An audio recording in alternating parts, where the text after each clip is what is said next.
تاسو به کتلی وي په سوشل میډیا باندې ریحان زیب خان باندې حمله وشوه، هغه چې کوم دی شهید کړلی شو. الله رب العالمین دا کار چې چا وکړو هغه ذلیله او رسوا کړي، کریم الله هغه تباه او برباد کړي. د هغه په کور باندې هم دغه شانتې ماتم راولي، څرنګه چې تا د دې نوجوان او یو ښایسته نوجوان په کور باندې راوسته چې د هغه پلار او د هغه خاندان هغه نن په سرو سترګو باندې جاړي او چاته فریاد وکړي. دا فریاد به موږ چاته کوو؟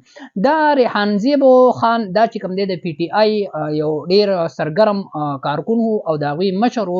د ان اټ نه چې کوم دی دوی ولاړو، خو په هغوی باندې چې کوم دی نو هغه فایرنګ وشو او هغه شهید شو. په موقع باندې هسپتال ته لاړو، د هغې نه وروسته هغه شهید شو. الله رب العالمین د هغوی ته او د هغې لواحقینو ته صبر جمیل ورکړي او هغوی ته د الله رب العالمین په جنت الفردوس کې اعلی مقام ورکړي. زما عزتمندو، ګورئ په سوشل میډیا باندې چې اکثر داسې قسمه حالت راشي، د یوې پارټۍ کس شهید شي یا په یو ځای کې دماکه وشي یا بل څه داسې حالت مخې ته راشي، نو اکثر د پارټۍ کارکنان بیا راپاسي او هغوی په هغې باندې یا خوشحالیږي او یا چې کوم دی په هغې باندې په هغوی په نقصان باندې خفه کېږي. ګورئ زما عزتمندو، موږ مسلمانان په خپلو کې رونه یو، موږ رونه یو، صحیح ده. او د یو مسلمان نه بلکې د ټولو مسلمانانو مثال په مثال د یو جسم باندې دی. که په جسم کې سترګې ته تکلیف وي نو د هغې نه ټول بدن بېقراره وي، که لاس ته تکلیف وي ټول بدن بېقراره وي، که خپې ته تکلیف وي ټول بدن بېقرار وي. مطلب دا دی چې په ټول جسم کې یو عضو ته هغې ته تکلیف وي نو ټول بدن د هغې نه بېقرار وي، او دا حدیث مبارکه دی. دغه رنګ موږ ټول مسلمانان که هغه د هرې پارټۍ سره تعلق ساتي، که په جی یو آی کې دی، که په تحریک انصاف کې دی، که په مسلم لیگ نون کې دی، که په هرې پارټۍ کې دی، خو زمونږ مسلمانان یو، موږ د مسلمانۍ په دایره کې دننه د یو بل سره تړلي یو. موږ به د یو بل په غم باندې خفه کېږو، موږ به د یو بل په درد باندې خفه کېږو، موږ به د یو بل په خوشحالۍ باندې خوشحالیږو.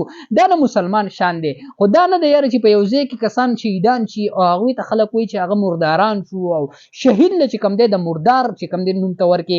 لکه تاسو به د مخکې ورځو کې په باجوړ کې په یو ځای کې هغه د ماکه شوي وه، دا پوسټونه به تاسو ته ښکاري، نو د پی ټي آی یا د بل چا ملګري هغوی به دا پوسټونه کړي وي چې هغوی مرداران شو او دومره پکې مرداران شو، موږ پې خوشحاله یو.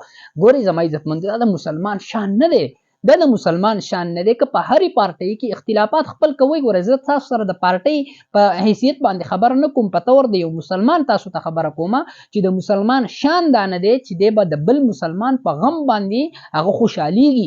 د مسلمان شان دا دی به د بل مسلمان په غم باندې غمجن کېږي، د بل مسلمان په تکلیف باندې به په تکلیف کې کېږي، د بل مسلمان په درد باندې به دی دردمن کېږي. د مسلمان شان دا دی به د خپل رور مسلمان په خوشحالۍ باندې د هغه په راحت باندې خوشحالیږي. زما عزتمندو، نو د یو بل سره په غم کې ودرېږئ، د یو بل سره په خوشحالۍ کې ودرېږئ. مړه دا د سیاست موږ کوم طرف ته بوتلي یو؟ د سیاست زموږ نه هغه هر څه هېر کړي دي، زموږ نه مذهب هم هېر کړو، زموږ نه هر څه هېر کړو. د الله خاطر وکړئ، د دې سیاست نه لږ راوځئ او د اسلام په دایره کې دننه د خپل رور مسلمان سره که په هرې پارټۍ کې دی د هغه سره ودرېږئ، د هغه په غم کې د هغه سره شریک شئ، د هغه په درد کې د هغه سره شریک شئ. دا د پی ټي آی کارکون چې کوم دی هغه نن شهید شولو، خو د جی یو آی چې څومره ملګري دي الحمدلله ډېر ملګري پکې داسې دي چې هغوی او د تحریک انصاف والا په خپل منځ کې ډېر ټسل دی. لیکن د داسې کسانو ویډیوګانې ما ولیدې، هغوی په دې باندې د غم اظهار کړی دی. بالکل د غم خبره ده، موږ د هغوی سره د هغوی د خاندان سره په دې غم کې بالکل هغه 100% شریک یو. دا د هغوی غم نه دی یوازې، دا زموږ هم غم دی.